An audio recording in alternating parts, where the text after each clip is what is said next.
Everybody is always talking about the generic social networks. These sites are for everyone. It doesn't matter whether someone is interested in programming, horse riding, music, fashion, crochet, web design, wood cutting, animal agriculture, it doesn't matter. You will find something that you're interested in.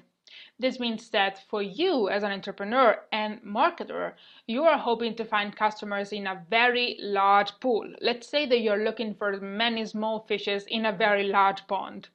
This is not the case with niche social media sites. The sites are specifically dedicated to a niche of users that share one or more interests. Let's check out some examples. This is a community for, as the founders stated on their site, believers who want to discover the truth behind the UFO phenomena. Assume you just published a book about mysterious UFO sightings in California in the year 1995, and a single person who subscribed to UFOpetrol.com is a potential buyer. No need to think of complex strategies for targeting. Everyone there could buy your book, so you had to be there.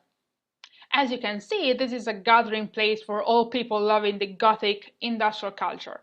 If you are selling anything that could appeal to people who have this type of interest, join and start interacting with literally anyone, because anyone is your potential customer. If you've launched a new site where people can buy books, or where you collect book reviews, or where you promote emerging writers, or anything the book lovers could like, this is the place to be. You see, there are so many niche websites, one for each niche. It's up to you to find them, and you can simply Google some keywords and browse the results, as easy as that. You are the expert in your niche, so I'm sure you already know much more than I do as to how to spot a niche website that could be useful for you. If looking for customers in a generic social media site is like looking for small fishes in a large pond, with niche social media site you search for big fishes in a small pond. Doesn't that sound much better? On niche social networks, you can engage with your potential customers on a deeper level. For example, users on niche social media sites can typically complete very specific fields on their profiles. On a social network about books, as the one we've seen earlier in this lecture, a member might be able to specify which type of books he or she reads more frequently and who is his or her favorite author.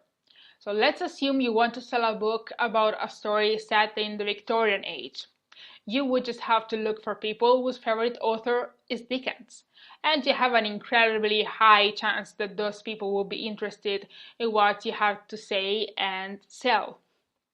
This is much harder to do on generic sites. Another good reason to join niche social media sites is that they tend to have very high rankings on Google with respect to their most relevant keywords. This means that if you create an account on these niche sites, you also make it easier for people to find you on Google for those same keywords. Remember, activity on niche social media sites does not replace activity on generic social media sites. These two types of sites address two completely different audiences, and you need to create a strategy for both. Now, start Googling the best niche social networks for your business, and then go back to your editorial plan and add them to your strategy.